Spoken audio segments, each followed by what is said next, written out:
Hello students, हम लोग last class में हमने डिस्कशन किया था डायमेंशनल एनालिसिस के यूजेस का। तो डायमेंशनल एनालिसिस के दो यूजेस हम लोगों ने डिस्कशन किए थे।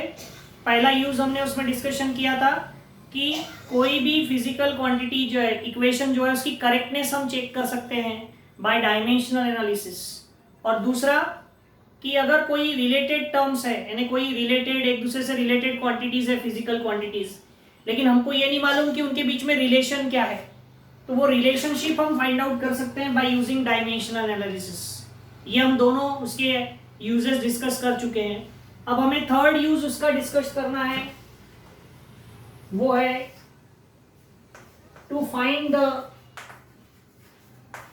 Conversion factor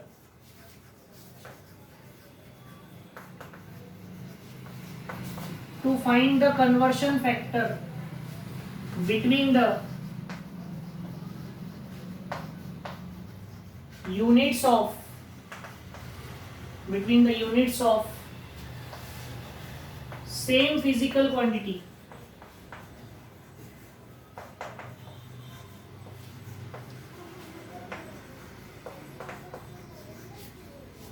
in two different systems.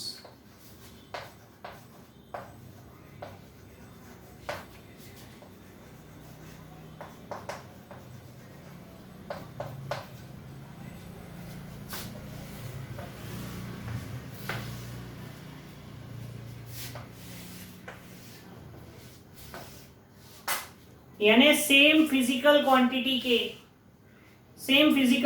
के यूनिट लेना है हमें, लेकिन दो डिफरेंट सिस्टम्स में, और उनके बीच का अगर हमको रिलेशन नहीं मालूम, जैसे कि 1 न्यूटन यानी कितने डाइन होता है, 1 जूल यानी कितने अर्ग होता है, ये नहीं मालूम। जूल और अर्ग दोनों यूनिट एनर्जी के हैं, वर्क के यूनिट है दोनों, है ना, एनर्जी बोलो या वर्क, उसके यूनिट है। लेकिन दो अलग अलग सिस्टम में, जूल जो है वो एसआई सिस्टम का यूनिट है और अर्ग जो है वो सीजीएस यूनिट का सिस्टम का यूनिट है। तो 1 जूल यानी कितने अर्ग, ये हमको नहीं पता, तो हम ये पता कर सकते हैं किसका यूज करके, डायमेंशनल एनालिसिस का यूज करके।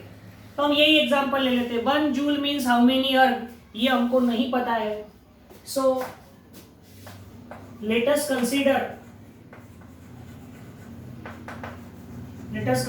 द यूनिट ऑफ एनर्जी या वर्क, एक ही बात है, एनर्जी और work in SI and CGS system. That means joule and अर्ग, and we have to find that how many ergs are there in 1 joule. 1 joule means how many erg, ये हमें find out करना है। तो हम suppose कर लेते हैं कि let 1 joule is equal to x erg. 1 joule यानी कितने अर्ग है, x अर्ग है, ये हमने ले लिया। तो उसके लिए पहले हमको वर्क या एनर्जी के डायमेंशंस पता होने चाहिए, ठीक है। तो वो हम इजीली निकाल सकते हैं या फिर डायरेक्ट भी हम लिख सकते हैं। सो द डायमेंशंस, क्योंकि उसका यूज पढ़ना है तो पहले वो डायमेंशन तो पता हो। So the dimensions of energy are LMP, ठीक है। तो अगर हम रफ में करना चाहें तो रफ कर सकते हैं, work equals to force into displacement, force यानी mass into acceleration into displacement. अब यूनिट लिखना चाहो तो kg, metre per second square और मीटर, तो kg metre square second to the power -2। तो L2 मास 1 और टाइम -2। तो डायरेक्ट लिख सकते हैं हम यहाँ डायमेंशन, ये सब निकालने की जरूरत नहीं है यहाँ पर, लेकिन अगर आपको ध्यान नहीं आ रहा है, करेक्ट होना बिल्कुल, तो ऐसा कर लेना, रफ में निकाला है आपने डायमेंशन। तो ये डायमेंशन है किसके, एनर्जी के या फिर वर्क के, work and energy both are same. अब हमें क्या निकालना है कि 1 जूल मींस हाउ मेनी अर्ग। तो देखो हमने लिखा है 1 जूल इक्वल्स टू एक्स अर्ग। अब जूल जो है वो यूनिट है एनर्जी का, तो हम इसको ऐसा लिखेंगे, देखो 1 जूल की जगह उसके डायमेंशंस लिखो 2 1 -2, और इधर x अर्ग यानी भी आखिर है तो यूनिट एनर्जी का ही, तो इधर भी लिखो L M T 2 1 -2। तो ये दो अलग अलग सिस्टम थे ना, तो इसलिए यहां काम करो L1 M1 T1 लिख लो, यहां पर L2 M2 T2। इससे कोई फर्क नहीं पड़ता, वो है LMT, ठीक है, बस दो डायमेंशंस लिखने थे, तो L1 M1 T1 L2 M2 T2 लिख लिया। हमारा एम है x निकालना, व्हाट इज x। तो हम एक काम करते हैं, ये जो पूरा बॉक्स ब्रैकेट है इसको इधर डिवाइड में ले आ लेते हैं। सो x इक्वल्स टू क्या होगा,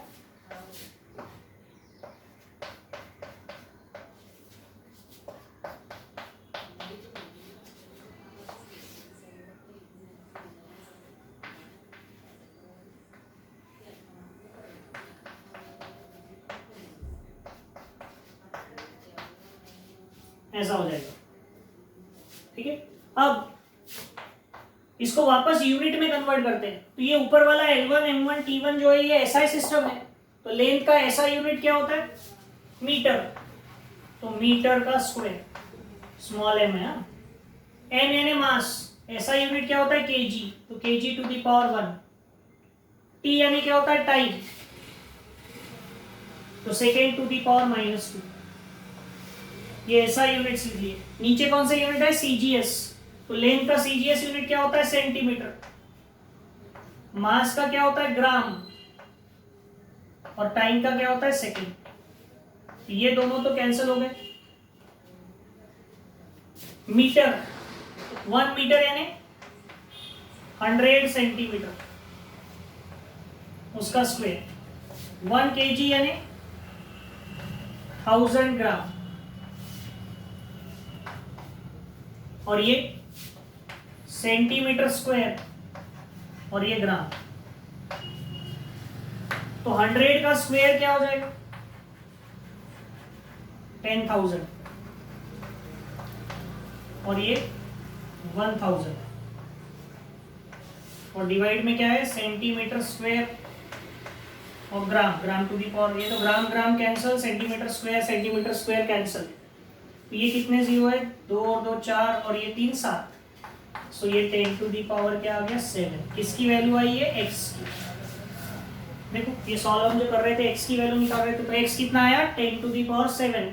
तो 1 जूल यानी x अर्ग था, तो इसका मतलब क्या आ गया 1 joule equals to 10 to the power 7 erg. तो 1 जूल यानी 10 टू दी पावर 7 अर्ग होता है। तो ऐसे हम इस डायमेंशनल एनालिसिस का यूज करके निकाल सकते हैं। आप इसी तरह से 1 newton equals to how many dyne, ये निकाल कर देखना। न्यूटन और डाइन ये दोनों किसके यूनिट है, फोर्स के, तो डायमेंशन किसके लिखना, फोर्स के, और ऐसे ही सॉल्व करके देखना आता है। आंसर आएगा 1 newton equals to 10 to the power 5 dyne. आता है या नहीं ये चेक करना आपने। तो इस तरह से डायमेंशनल एनालिसिस की ये तीनों यूजेस हैं जो हमने डिस्कशन किए। To check the correctness of the equation, to find the relationship between the related terms, and third one to find the conversion factor between the units of same physical quantity in two different system. Okay? अब हम देखेंगे कुछ limitations है dimensional analysis की, तो वो limitations क्या है अब हम उसका डिस्कशन करते हैं। ओके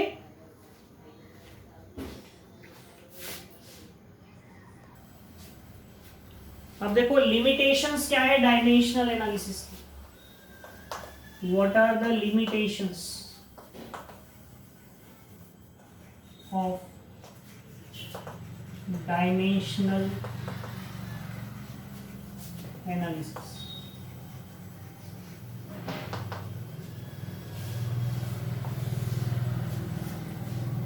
सो पहली चीज कि अगर कोई कांस्टेंट है उसमें, और उस कांस्टेंट की अगर मान लो डायमेंशन नहीं है, यूनिट नहीं है, ठीक है, कई बार ऐसा होता है, जैसे हमने एक फॉर्मूला उस दिन डिराइव भी किया, t equals to 2 pi under root L by G, time period निकाला था ना, relation between the related quantities, जो डायमेंशनल एनालिसिस के हम यूजेस पढ़ रहे थे उसमें। तो हम उसमें 2 पाई फाइंड आउट नहीं कर पा रहे थे। क्यों नहीं कर पा रहे थे? क्योंकि उसका कोई यूनिट नहीं था, वो डायमेंशनल लेस क्वांटिटी थी। तो ये एक लिमिटेशन है। The constants which are dimensionless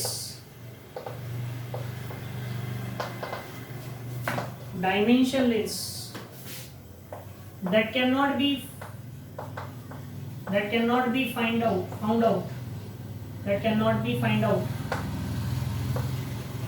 by dimensional analysis.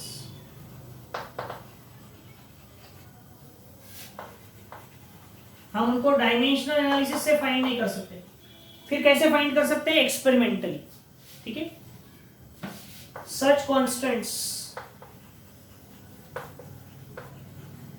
Can be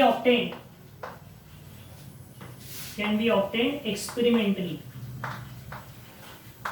उनको एक्सपेरिमेंटली आप ऑब्टेन कर सकते हो, लेकिन डायमेंशनली नहीं।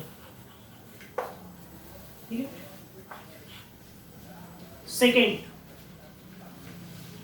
सेकेंड लिमिटेशन कि अगर मान लो कोई क्वांटिटी है, कोई ऐसी इक्वेशन है जिसमें कि ट्रिग्नोमेट्रिक फंक्शंस आ रहे हैं, जिसमें कि लॉगरिथमिक फंक्शन आ रहे हैं, जिसमें एक्सपोनेंशियल फंक्शंस आ रहे हैं, वो भी हम डायमेंशनल एनालिसिस की हेल्प से फाइंड आउट नहीं कर सकते।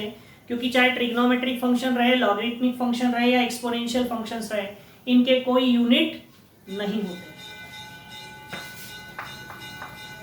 द physical equation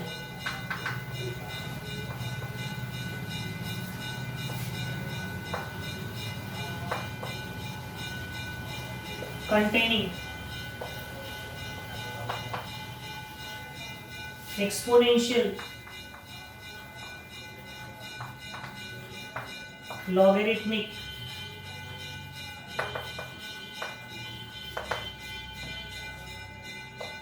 और trigonometric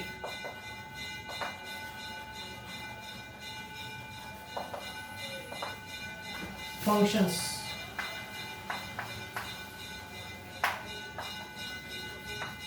could not be found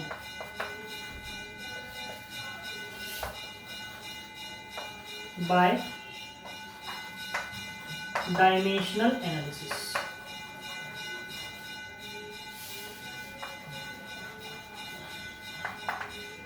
dimensional analysis का यूज करके इनको फाइंड आउट नहीं कर सकते। उसका कारण क्या है? क्योंकि ये सब डायमेंशनलेस है, ट्रिग्नोमेट्रिक फंक्शन, एक्सपोनेंशियल फंक्शंस। ठीक है। और जैसे एक फॉर्मूला है F equals to G m1 into m2 upon r square. ये हमको पता है न्यूटन्स लॉ ऑफ ग्रेविटेशन का फॉर्मूला है। इसमें ये G कांस्टेंट है, ये G कांस्टेंट है, लेकिन ये डायमेंशनलेस नहीं है, इसको डायमेंशंस होते हैं, तो इसलिए ये हम इससे फाइंड आउट कर सकते हैं। ठीक है। इसको एक्सपेरिमेंटल मेथड से भी कर सकते हैं और डायमेंशनल एनालिसिस से भी किया जा सकता है। एक्सपेरिमेंट से तो सभी निकाल सकते हैं। और एक इंपॉर्टेंट, बहुत इंपॉर्टेंट इसकी लिमिटेशन है, if there are some more terms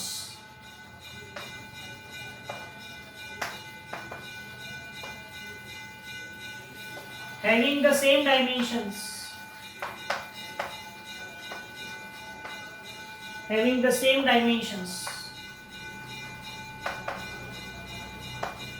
in the equation,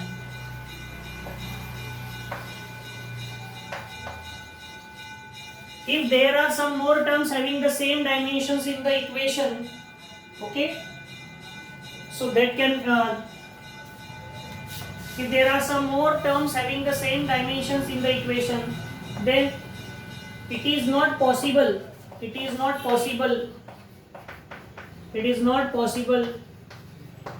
to find their presence, ऐसा भी लिख सकते हैं, to find their presence।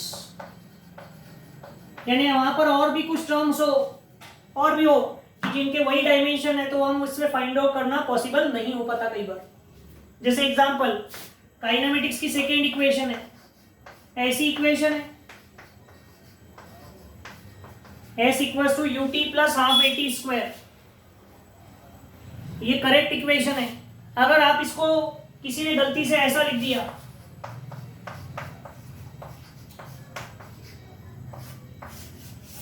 तो आप चेक करके देख लो, ये भी डायमेंशनली करेक्ट है और ये भी डायमेंशनली करेक्ट है, बोथ आर डायमेंशनली करेक्ट, लेकिन इक्वेशन करेक्ट पहले नंबर की है, ये इक्वेशन करेक्ट नहीं है, लेकिन डायमेंशन नहीं बता पाएगा। क्यों? क्योंकि वो देखेगा लेफ्ट हैंड साइड का डायमेंशन क्या है, राइट हैंड साइड का डायमेंशन क्या है, दोनों सेम है तो बोलेगा इक्वेशन करेक्ट, लेकिन एक्चुअल में ये इक्वेशन रॉन्ग है, करेक्ट ये है। यहाँ पर इसके और इसके डायमेंशन सेम है, तो ये नहीं भी रहा या ये नहीं रहा, ये रहा, तो भी वो बताएगा कि नहीं ये डायमेंशनली करेक्ट इक्वेशन है। तो ये कुछ लिमिटेशंस है किसकी, डायमेंशनल एनालिसिस की। तो this is all about the dimensional analysis. अब ये चैप्टर में हमारा लास्ट टॉपिक रह गया है accuracy, precision and uncertainty in the measurements, यानी एरर्स। अब आप बोलेंगे सर एरर्स क्यों पढ़ना, तो देखो फिजिक्स में एरर बड़ी इंपॉर्टेंट चीज है ना। कोई भी चीज जब हम करते हैं तो अगर वो 100% एक्यूरेट है तो समझ जाना एक्सपेरिमेंट आप कर रहे हैं और आपका 100% परफेक्ट रिजल्ट आ रहा है, मतलब आपने उसमें कुछ तो भी गड़बड़ की है, ईमानदारी से प्रैक्टिकल नहीं किया। क्योंकि nothing in the world is 100% perfect, 100% accurate कुछ नहीं होता, एरर रहती है, कम होगी, जितनी कम एरर होगी उतना एक्यूरेसी ज़्यादा होगा आपका। तो एरर मेजरमेंट बहुत इंपॉर्टेंट टर्म होता है फिजिक्स में। अभी तक आपने नहीं किया है, लेकिन हायर क्लास में जब आप जाओगे प्रैक्टिकल करोगे, तो प्रैक्टिकल करने के बाद जब आप रिजल्ट निकालते हो तो रिजल्ट आना था 10, आपका आया 9, तो उसके बाद आपको बताना है कि आपकी एरर कितनी हुई। तो लैब कंडीशन में 20% अगर एरर है तो चलेगा, 20 से ज़्यादा एरर आ रही है तो आपको प्रैक्टिकल रिपीट करना पड़ सकता है। तो हमारी जो लैब कंडीशन रहती है उसमें 20% तक की एरर चलती है। तो एरर कैसे कैलकुलेट करते हैं, उसका क्या मतलब है, उसका क्या इंपॉर्टेंस है फिजिक्स में, क्योंकि physics is the science of measurement. तो एरर तो बहुत इंपॉर्टेंट टर्म है उसमें, तो अभी हमें ये डिस्कशन करना है, तो वो हमारी नेक्स्ट क्लास में हम लोग पढ़ेंगे that what is error, what are the types of errors, error को कम कैसे कर सकते हैं। जब तक आपको ये नहीं पता रहे कि एरर क्यों आ रही है, उसका कारण पता चल जाए ना, तो वो कारण को हम खत्म कर सकते हैं। तो ये सब चीज़ें हमें इसमें पढ़ना है, तो will discuss that in our next class. Okay.